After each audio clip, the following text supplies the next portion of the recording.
네, 김영환입니다. 오늘도 같이 말씀 묵상하겠습니다. 조국 교회는 한때 수많은 교회들이 성전 건축을 하느라 분주했습니다. 필요했죠. 부흥도 했고 공간이 더 필요했습니다. 비전관 혹 교육관을 더 짓고 다음 세대를 위한 공간들을 세워야 했습니다. 그런데 문제는 하드웨어는 굉장히 잘 구축했는데 소프트웨어, 그 안에 들어가야 할 내적인 것을 교회가 많이 준비하지 못했죠. 채우지 못했죠.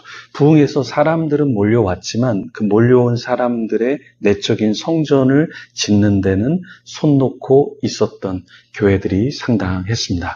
구약의 느헤미야는 성벽 재건을 했는데요. 그리고 나서 성벽 재건만 하려고 열을 올린 것이 아니라 외적인 하드웨어를 세운 뒤에 내적인 소프트웨어, 우리 안에, 성전 안에 그 건물이 아니라 건물 안에서 예배하는 자들의 마음이 신앙이 온전히 세워지도록 노력했습니다. 오늘날 교회도 내부의 영적 소프트웨어를 조금 더 장착해야 하죠.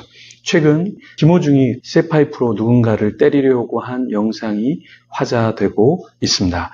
김호중이 거주 중인 빌라의 유치권을 주장하는 사람들과 귀가하던 중에 마주쳤는데요.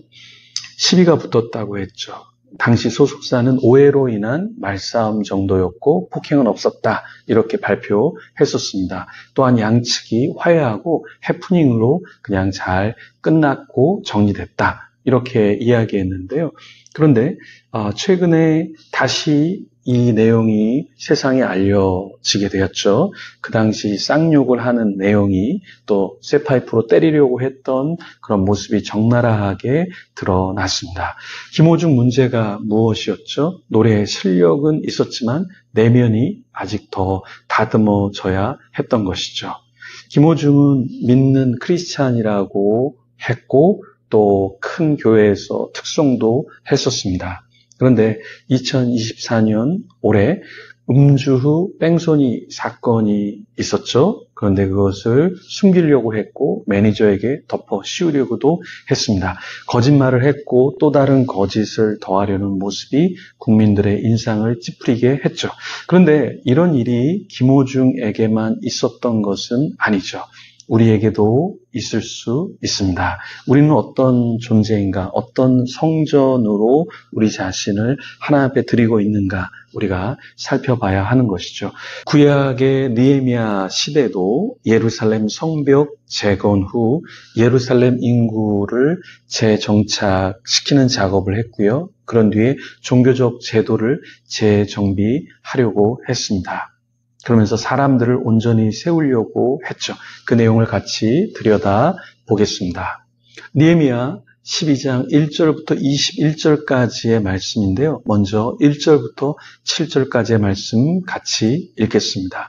스알디엘의 아들 스룹바벨과 예수아와 함께 돌아온 제사장들과 레위 사람들은 이러하니라. 제사장들은 스라야와 예레미야와 에스라와 아마랴와 말룩과 핫두스와 스가냐와 룸과 무레목과 이또와 긴느도이와 아비야와 미야민과 마다와 빌가와 스마야와 요야립과 여다야와 살루와 아목과 힐기야와 여다야니, 이상은 예수와 때의 제사장들과 그들의 형제의 지도자들이었느니라.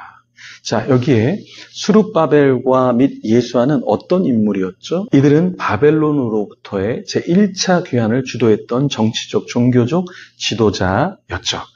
1절에서 7절까지 언급되는 제사장 가문은 어떤 사람들이었죠? 모두 최초의 귀환 대열에 속해 있었던 자들입니다.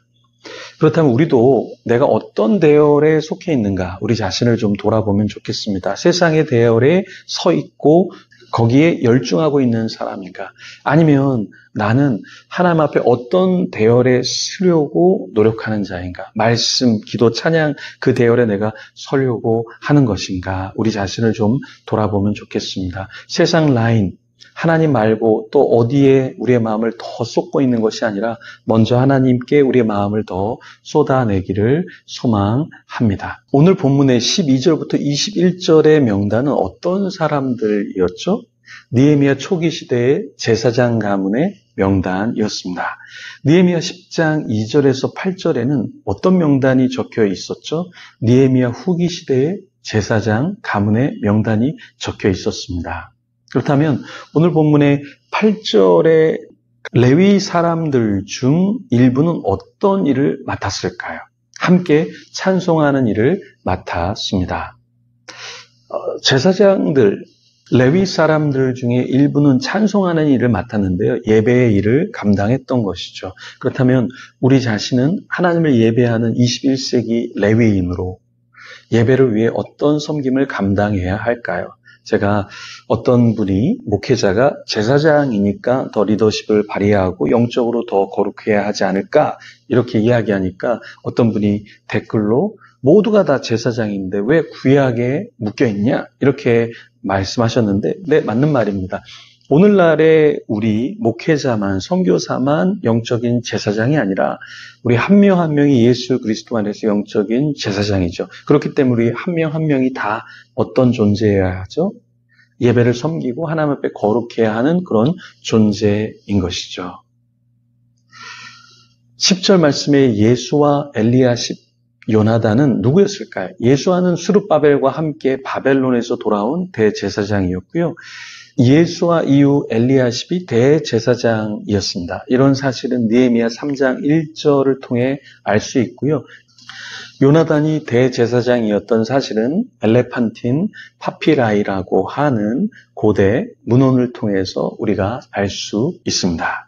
자, 12절에서 21절까지의 말씀을 우리가 좀 살펴보겠는데요. 여기에 보면 여러 이름이 나옵니다. 그런데 그 이름이 각각 의미하는 바가 있습니다. 한번 보시면 12절에 무라야라는 사람이 있는데요. 이 뜻은 반역자라는 뜻이고요. 12절에 하나냐라는 뜻은 여호와는 은혜롭다라는 말입니다. 그리고 13절의 무슬람은 보상이란 뜻이고요. 13절의 여호하나는 여호와의 긍휼이란 말입니다. 14절의 요나단은 여호와가 주셨다라는 뜻이고요. 요셉이라는 말은 여호와께서 더 주신다 이런 말이고요. 아드나란 말은 황홀지경이란 뜻입니다. 그리고 헬게라는 뜻은 여호와는 나의 분깃이란 뜻이고요. 스가랴는 여호와께서 기억하셨다. 16절의 무슬람은 보상이란 뜻입니다. 시그리는 여호와가 기억하셨다. 빌데는 여호와가 구원하셨다. 삼무아는 여호와가 들으셨다. 여호나단은 여호와께서 주셨다. 마뜨네는 여호와의 선물이란 뜻이고요. 우시는 여호와는 내 힘이시다. 갈레라는 뜻은 알 수가 없고요. 에벳이라는 뜻은 건너편, 그리고 하사바는 여호와가 생각하신다. 느다날은 하나님이 주셨다. 이런 뜻입니다. 이렇게 여러 가지 이름이 있고 그 안에 신앙적인 의미가 담겨져 있죠. 그래서 우리의 이름도 불려질 때 우리의 이름이 그런 신앙적인 뜻이 아닐지라도 우리의 삶을 통해서 하나님이 드러나고 우리의 이름, 우리의 삶을 통해서 주님께 영광이 돌려지면 어떨까요? 오늘 하루를 우리가 살 때 나의 이름을 드러내는 것이 아니라 하나님의 이름을 드러내고 외적인 것만 쌓는 우리가 아니라 내적인 소프트웨어를 더 쌓는 가운데서 우리가 누구에게 실족거리가 되는 것이 아니라 누구를 시험에 들게 하는 것이 아니라 하나님의 평안과 은혜를 전하는 저와 여러분이 되기를 소망합니다. 우리 같이 이 시간에 눈을 감고 잠시 기도하며 하나님 앞에 나아가겠습니다.